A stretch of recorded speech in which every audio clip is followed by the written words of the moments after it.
어머님, 지금 어디세요? 요즘 끼니도 제대로 챙겨 드시지 못해서 저녁 한 끼 같이 할까 하거든요. 뭐 드시고 싶은 거 있으시면 말씀하세요. 나 지금 너희 시아버지 병실에 앉아 있지. 좀처럼 깨어날 생각을 하지 않는구나. 내가 요즘 입맛이 없다. 오늘은 시간도 늦었으니까 주말에 얼굴 보도록 하자. 그리고 저녁에는 오지 말라고 했잖아. 조용한 병실 시끄러워지는 것도 싫고 나 혼자 병원에 있고 싶으니까 올 생각하지 말고 오늘은 너희들끼리 저녁 먹어라. 그동안 얼마나 고생을 했는지. 너희 시아버지 손이 너무 까칠하구나. 지금 혼자서 사경을 헤매고 있는데 음식이 목으로 넘어가겠니? 그럼 나중에 얼굴 보도록 하자. 당신도 지금 어머님께서 보내주신 문자 내용 봤지? 우리가 지금 아버님 옆에 있는데 어머님이 우리한테 거짓말하고 계신 거야? 아니, 뭐가 어떻게 돌아가는 거야? 나도 당황스럽네. 엄마가 다른 병실을 착각하실 일은 없는데 엄마 가방이 없는 걸로 봐선 잠깐 외출하신 것 같은데 왜 그런 거짓말을 하신 거지? 저희는 시모가 보낸 문자를 한참 동안 쳐다보면서 고민에 빠졌어요. 전화를 해야 할지 아니면 저희가 병원에 있는데 어디 가신 거냐고 다시 여쭤봐야 할지 고민이 많았었죠. 남편은 아무 답장도 하지 말라면서 좀 더 상황을 지켜보는 게 좋을 것 같다고 의견을 주길래 저도 같은 생각을 하고 있었습니다. 시부는 깊은 잠에 빠지셨는지 평온한 얼굴로 주무시고 계시는 것 같아 보였어요. 저희는 시모가 올 때까지 자리를 지키고 있었지만 저녁 12시가 될 때까지도 시모는 병원에 오지 않으시길래 무슨 일이 생긴 건지 걱정이 되고 있었죠. 남편은 일단 시모에게 전화를 하는 게 좋을 것 같다고 얘기하길래 핸드폰을 들어 시모에게 전화를 걸려는 순간 남편의 핸드폰에서 진동 소리가 울리기 시작했고 확인을 해보니 서방님한테 걸려온 전화였어요. 아무 생각 없이 통화 버튼을 누르는 순간 저희는 서방님의 한마디에 급하게 시댁으로 향하게 되었고 현관문을 여는 순간 눈앞에 충격적인 광경이 눈에 들어왔어요. 동서가 시모의 머리채를 잡고 집안을 휘저으며 한바탕 난리를 치고 있었습니다. 남편이 동서에게 뭐 하는 짓이냐고 소리를 지르는 순간 서방님이 남편의 팔을 잡아 끌어 당겼습니다. 너 정신 나갔어? 왜 내 팔을 붙잡는 건데? 엄마랑 재수 씨를 말려야 할 거 아니야? 엄마가 지금 머리채 잡혔는데 너는 아무렇지도 않아? 형, 잠깐만 기다려봐. 나도 지금 알게 된 사실이고 너무 충격적이라 어떻게 해야 할지 모르겠어. 저 사람의 말을 듣기 전까진 나도 화를 내면서 엄마 편을 들었었는데 저 사람이 한마디 하는 순간 아무것도 할 수가 없겠더라고. 형도 왜 저렇게까지 하는지 듣게 된다면 아마 지금의 마음이 달라질 거야. 다들 오셨어요? 어머님, 보이세요? 아주버님이랑 형님 오셨네요. 이제 그 사악한 실체를 드러내시죠. 언제까지 숨길 수 있다고 생각하셨죠? 내가 뭘 숨겼다고 그래? 나는 결백하고 아무 잘못도 하지 않았다고. 너희들 뭐하고 있어? 작은 며느리 좀 어떻게 해봐라. 이러다 몇 개 없는 머리털 다 뽑히겠다. 그냥 눈 감아주면 이 집 너한테 준다고 했잖아. 200평짜리 전원주택이면 과분한 거 아니니? 고졸 주제에 내 아들 잘 만났으면 감사하게 생각해야지. 감히 내 머리를 잡아? 이러고도 네가 무사할 것 같아? 마지막으로 경고하는데 네가 원하는 걸 받고 싶으면 당장 이 손 놓거라. 정말 안 놓을 거야? 제가 왜 놔줘야 되는 건데요? 그리고 누가 이 집 가지고 싶다 했어요? 고졸이라서 배운 게 없어 무식해서 죄송해요. 하지만 사람의 도리는 알고 살아왔거든요. 제가 그만하시라고 경고했죠. 어머님은 제 말을 무시했고 돌이킬 수 없는 결과를 낳았다고요. 아주버님, 형님, 지금부터 제가 하는 말 똑똑히 들어주세요. 동서의 입에서 나온 기막힌 말에 당장 뜯어 말려야 한다는 남편도 흥분을 가라앉혔고 엄청난 충격을 받았는지 휘청거리면서 털썩 주저앉아 버렸어요. 남편이 믿을 수 없다는 얼굴로 시모에게 다시 확인하려 재차 물어보자 입을 굳게 닫고 아무 말도 하지 못하고 있었어요. 남편은 시모에게 소리를 지르며 오열을 했고 동서는 그제서야 시모의 머리를 잡고 있던 손을 놓았습니다. 시모는 남편한테 달려와 무릎을 꿇으면서 한 번만 살려달라고 애원을 하고 있었습니다. 아빠는 지금 사경을 헤매고 계시는데 저한테 살려달라는 말이 나와요? 이러시면 안 되잖아요. 엄마 연세가 지금 몇인데 이런 말도 안 되는 일을 저질러요. 나도 너희 아빠를 진심으로 사랑하고 있지만 언제까지 이렇게 살고 싶지 않아서 더 늦기 전에 좀 더 인생을 즐기고 싶었던 것뿐이야. 그렇다고 우리 큰아버지랑 바람을 피워요? 제가 모든 가정이 무너지는 행동이라고 그만 멈춰달라고 부탁까지 했었잖아요. 아주버님 말대로 어머님이 바람 피울 나이는 지났다고요. 앞으로 살 날보다 세상 떠날 날이 훨씬 더 가까우셨으면서 남은 인생을 왜 이렇게까지 살아야 하는 건데요? 제발 여기까지만 하시라고 했잖아요. 더 나가면 저희 집안도 무너져 버린다고요. 저희 큰아버지 지금 잠적한 거 알아요? 저는 좋게 얘기하려던 것뿐이었는데 어머님이랑 함께하고 싶다고 지금 몸을 숨긴 상태라고요. 집안은 난리가 나버렸는데 제가 가만히 있을 수 있겠어요? 아직까지 과거에 얽매여서 현실과 구분을 못하면 어떡해요? 그때가 좋았어.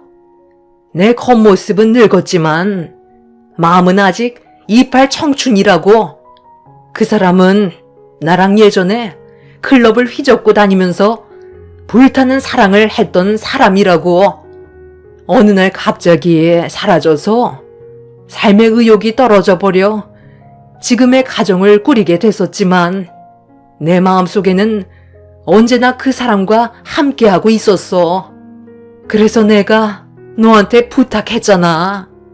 비밀로만 해주면 지금 이 집을 너한테 넘겨주겠다고. 이 집이 얼마짜리인지 알기나 해? 어차피 병원에 누워있는 그 인간은 오래 버티지 못하고 세상 떠나게 되어 있어. 의사한테 물어보니 가망이 없을 것 같다더만. 기적이 오지 않고서야 회복 불능이라는데 깨어날 수 없겠지. 나를 방해하는 사람들은 전부 다 저렇게 되는 거야. 너희 아빠가 왜 저렇게 됐는지 알아? 나를 놓아주지 않아서 그런 거야. 남은 인생 내가 하고 싶은 대로 좀 살겠다고 짐 싸서 나가려는 걸 계속 붙잡길래 살짝 밀쳤는데 계단으로 굴러버리더라고. 곧장 119에 신고를 해서 도움을 받았더라면 지금처럼 저 정도는 아니었겠지. 그런데 그 순간 나는 무슨 생각을 했는지 알아? 그냥 모른 척 해야 되는 건지 아니면 그동안 함께한 세월이 있으니까 살려줘야 하는 건지 고민이 되더라고. 그래서 나도 그 사람과 안 좋은 추억만 있던 것도 아니고 너희들 생각해서 119에 도움을 요청했던 거야. 제발 나 좀 조용히 떠나게 해주면 안 되는 거니? 저희는 시모의 말에 상당히 큰 충격을 받아 아무 말도 할 수가 없었어요. 동서의 큰 아버님과 시모가 예전에 서로 사랑하던 사이였다는 것도 믿기지 않았지만 가정을 깨면서까지 과거에 사랑했던 사람에게 돌아가려는 시모의 행동은 저희 모두를 엄청난 충격에 빠뜨렸었죠. 동서는 시모가 중심을 잡고 과거의 일들을 덮어주길 바랐었어요. 몇 번이나 부탁을 했었지만 시모는 동서의 큰 아버님과 계속해서 몰래 만남을 지속해오고 있었죠. 이런 사실을 입 밖으로 꺼내고 싶었지만 행복했던 가정이 산산조각 나는 걸 원하지 않았기 때문에 쉽게 말을 하지 못하고 있던 거였습니다. 시모도 잘못된 길을 걷고 있다는 걸 알기 때문에 아무 말도 하지 못하고 있었죠. 결국 이런 말도 안 되는 상황들이 되돌릴 수 없는 일을 만들게 된 거였고 저희는 그런 시모를 말없이 바라볼 수밖에 없었습니다. 그런데 시모가 위층을 바라보면서 다 얘기했으니 그만 나오라고 소리를 지르고 있었어요. 그러자 잠시 뒤 충격적이게도 동서의 큰 아버님이 걸어 나오셨고 동서는 그 모습을 보며 비명을 지르고 말았습니다. 동서가 큰 아버님의 가슴을 내려치면서 집안이 무너지는 걸 원하는 거냐고 눈물을 쏟아내자 미안하다며 고개를 떨구셨어요. 미안하다. 내가 좀 더 신중했어야 했는데 나도 과거의 추억에 젖어 저 사람과 함께했던 기억들이 떠올라 죽어있던 내 가슴이 뛰기 시작했어. 지금도 우리는 서로 진심으로 사랑하고 있다는 걸 확실하게 알 수 있었지. 하지만 나는 여기까지 하는 게 좋겠어. 당신한테 미안하지만 우리는 이어질 수 없는 사이야. 더 이상 과거의 추억 때문에 지금의 가정을 버리고 싶지 않아. 아주 잠깐 잘못된 생각을 했었지만 우리 다시 제자리로 돌아가는 게 좋을 것 같아. 정말 미안해.